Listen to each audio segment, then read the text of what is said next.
The idea of a final judgment has crossed centuries, cultures, and religions with remarkable force. It appears in Michelangelo's dark paintings in the Sistine Chapel, in medieval sermons, in Hollywood films, and even today in conversations among ordinary people who feel that something big is coming. But almost no one stops to ask whether this event is literal, symbolic, or perhaps both at the same time. Could the final judgment be a cosmic tribunal marked on the universe's calendar, or is it already happening now? You will discover that heaven and hell may be states of consciousness we already experience in life, that divine justice may have far more to do with restoration than punishment, and that Jesus' words about the end times carry layers of meaning that a literal reading simply cannot reach. The answer may completely change the way you see God, death, consciousness, and above all, your own life.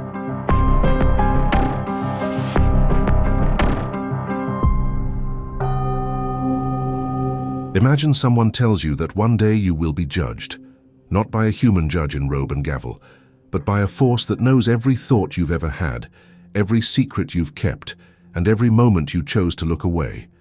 This is, in essence, the idea of the final judgment as it appears in the Christian tradition. But here begins one of theology's most fascinating debates. Is this judgment a real event, set to happen at a specific point in history, or is it a powerful metaphor used to communicate a spiritual truth that goes far beyond dates and dramatic scenarios? Since the earliest centuries of Christianity, theologians, philosophers, and mystics have debated exactly this, and the answer is not as simple as it seems. What is at stake is not merely a matter of biblical interpretation, but how each person understands the relationship between God, time, and human consciousness. The Apostle Paul, in his letters, speaks of a day of the Lord with an urgency that seemed very near to the first Christians, so much so that many believed the end would come within their lifetime. This already gives us an important clue. From the beginning, the final judgment carried a provocative function, to awaken, to shake people out of complacency. Theologians like Origen, in the 3rd century, already proposed that many apocalyptic images should be read allegorically, as representations of spiritual realities rather than literal predictions of future events. On the other hand, movements such as dispensationalism, which gained strength in the 19th and 20th centuries, defend a detailed and literal script: courts, opened books, separation of the righteous and the wicked.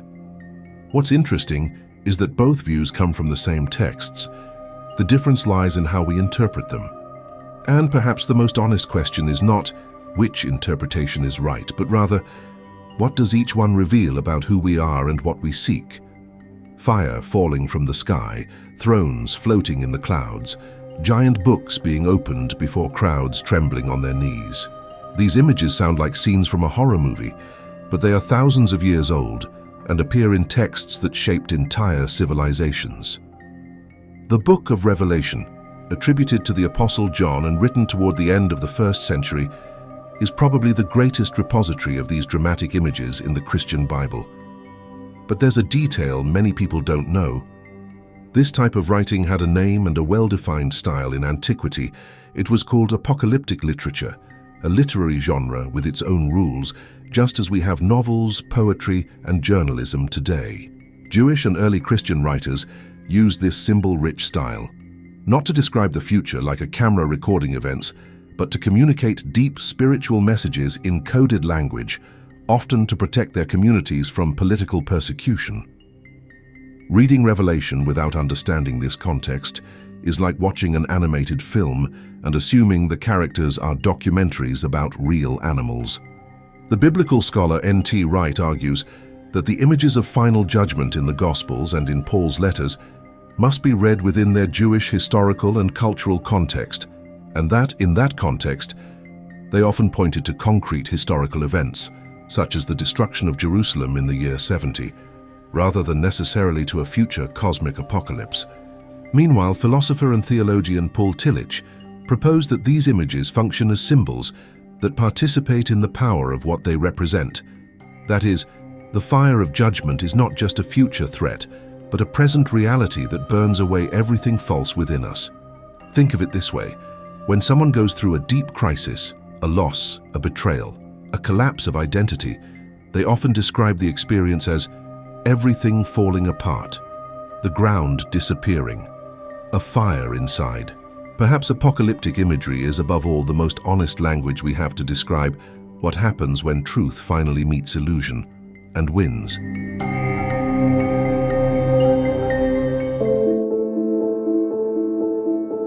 Few ideas have shaped human behavior throughout history as much as the promise of a glorious heaven and the threat of an eternal hell.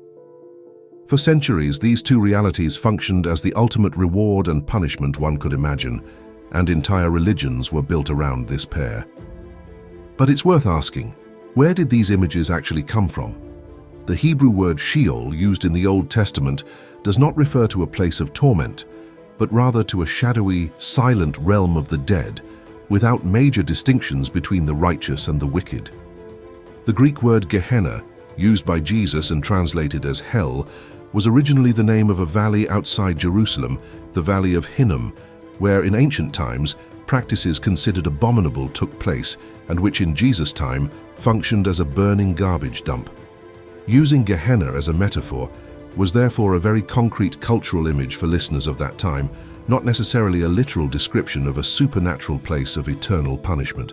The Christian philosopher and theologian C.S. Lewis, in his book The Great Divorce, proposed a fascinating view. Hell is not a place where God sends people against their will, but a condition that people themselves choose by progressively closing themselves off to love, truth, and others. Similarly, the Orthodox theologian David Bentley Hart argues, based on the original Greek texts of the New Testament, that the word aionios, translated as eternal, more precisely means pertaining to an age or of the age to come, opening space for very different interpretations of endless condemnation. What if heaven and hell are above all descriptions of the quality of our inner experience? Heaven as a state of full connection, love and truth, and hell as a state of isolation, denial, and self-destruction. Many mystical traditions, from Islamic Sufism to Christian apophatic theology, move in exactly this direction, suggesting that eternal destiny begins to be built now in each day's choices. There is an old thought experiment philosophers love. Imagine you could do anything, absolutely anything, without anyone ever knowing. No cameras, no witnesses, no visible consequences. The question is, would you still feel responsible? Most people, when reflecting honestly, realize there is something within them that continues to register, evaluate, and respond to their choices, even in complete silence.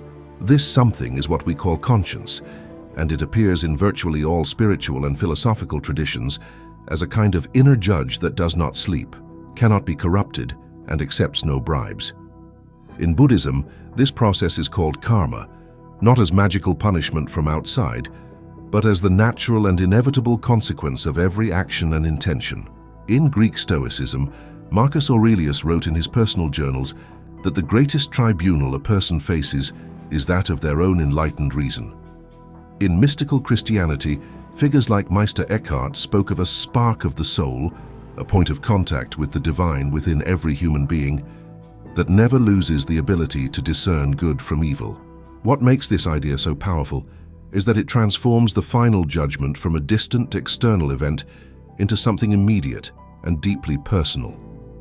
Psychologist Carl Jung developed the concept of the shadow, the part of ourselves we hide, deny, and project onto others, and argued that the process of becoming whole requires an honest confrontation with this shadow.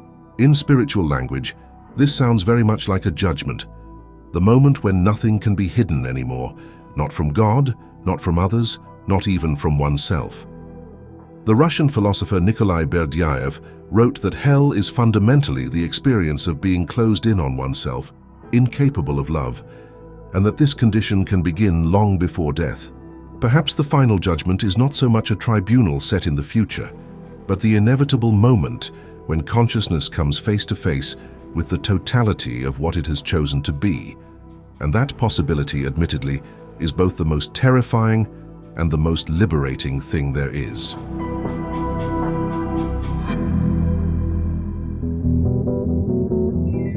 We live obsessed with time, schedules, deadlines, clocks, calendars, Our entire lives are organized around an imaginary line running from the past to the future, passing through the present.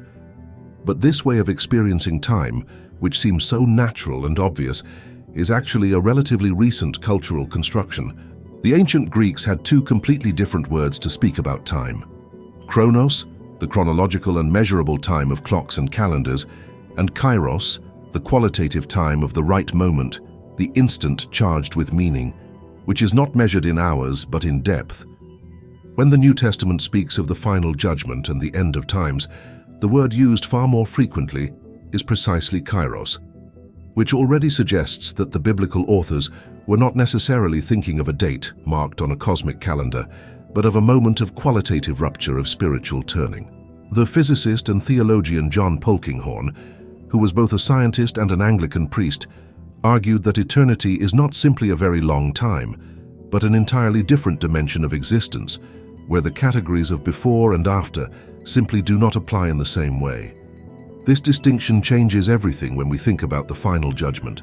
If God exists outside of chronological time, as theologians from Augustine of Hippo in the 5th century to the contemporary William Lane Craig have argued, then judgment does not need to await a future moment to occur. It can be simultaneous, eternal, present in every instant without being bound to any of them. The Christian mystic Meister Eckhart said that the eternal now is the only true reality, and that all of eternity is contained within a single moment of full consciousness. Consider a simple analogy. When you watch a film for the second time, you already know the ending. But the characters within the story still live each scene as if it were the first time. Perhaps our relationship with the final judgment is similar. From the human point of view, it seems to lie in the future, but from the perspective of eternity, it is already a complete reality. This does not eliminate human responsibility. On the contrary, it intensifies it, because it suggests that every choice made now already carries within itself the weight and significance of an eternal decision. When we think of justice, we almost automatically think of punishment. Someone did wrong, someone pays. That is the model we learned from childhood, in human courts, in schools, and even in the stories we tell children. But does divine justice work the same way as human justice? This question troubled some of the greatest Christian thinkers in history. Origen of Alexandria, one of the most brilliant theologians of the 3rd century, developed a doctrine called apokatastasis, a Greek word meaning the restoration of all things, arguing that God's ultimate purpose is not to condemn eternally, but to restore all of creation to its original condition of harmony and fullness. This view was considered controversial and was even condemned by some church councils, but it never disappeared entirely. It resurfaces in different forms throughout the centuries, in thinkers such as Gregory of Nyssa in the 4th century, and more recently in the Swiss theologian Hans Urs von Balthasar, who wrote an entire book arguing that we have solid reasons to hope that all will be saved, without asserting this as absolute certainty. The difference between punitive justice and restorative justice is not merely theological. It reveals two completely different visions of the character of God. In the punitive view, God is primarily a judge who must satisfy a demand for retribution. The wrong committed requires an equivalent penalty, and those who do not pay in this life pay in eternity. In the restorative view, God is primarily a father, or a mother as some traditions prefer, whose greatest motivation is love, and whose justice has as its ultimate goal not the destruction of the guilty, but the healing of what has been broken. The Apostle Paul wrote in the letter to the Romans that the love of God has been poured into our hearts, and in another passage suggests that, in the end, God will be all in all. Consider a medical analogy. A good doctor does not punish the disease, he treats it. Perhaps divine justice functions more like surgery than like a sentence, painful at times, always necessary, but oriented not toward destruction, but toward healing what was lost.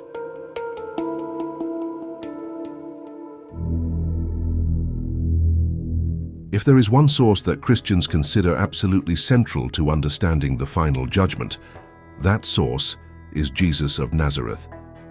And what is interesting is that Jesus spoke about judgment with a frequency and intensity that surprises even casual readers of the Gospels. But there is a fundamental detail that often goes unnoticed. Jesus was, above all, a master of parables. He rarely taught in a direct and systematic way. He preferred stories, images, provocations, and questions that compelled the listener to think for themselves. The British scholar Kenneth Bailey, who spent decades studying ancient Middle Eastern culture, showed that Jesus' parables were not simple illustrations, but carefully constructed narratives with layers of meaning that only made full sense within the Jewish cultural context of the first century. When Jesus speaks of the shepherd who separates sheep from goats, of the weeds among the wheat, or of the prodigal son who returns to his father, he is using images deeply familiar to his listeners, images that carried specific meanings and which we have partly lost in reading them 2,000 years later, in an entirely different culture. Let me offer you a concrete and revealing example. In chapter 25 of the Gospel of Matthew, Jesus describes a king who separates the nations as a shepherd separates sheep from goats, and the criterion for judgment is not correct belief or proper religious practice. It is something surprisingly simple and human, giving food to the hungry, water to the thirsty, welcoming the stranger, clothing the naked, visiting the prisoner. The North American theologian Shane Claiborne observes that this passage places divine judgment in the field of concrete, everyday actions, not in the field of doctrines or rituals. Read literally, it suggests that the final judgment is already taking place in every human encounter, every time we choose to see or ignore the suffering of another. Read symbolically, it reveals something even deeper, that the divine is hidden within the human, and that recognizing it there is the very act of judgment and redemption. Perhaps Jesus was not so much describing a future event as pointing to a present reality that most people simply cannot see. For centuries, the idea of the final judgment functioned primarily as an instrument of fear, a threat suspended over people's heads to keep them obedient within established moral and religious boundaries. And it is undeniable that this mechanism worked, at least superficially. But there is an enormous difference between a person who acts well because they fear punishment and a person who acts well because they genuinely care about others, about themselves, and about something greater than themselves. The Danish philosopher Søren Kierkegaard, in the 19th century, called this difference the stages of existence. At the lowest stage, a person acts out of impulse or pleasure. At an intermediate stage, they act out of duty and rules. But at the highest stage, they act out of genuine love and faith, in a direct and personal relationship with the divine that goes far beyond fear of consequences. The practical question that the final judgment poses to us, then, is not merely what will happen to me after death, but something far more urgent and transformative. How am I living now? And does this way of living reflect who I truly want to be?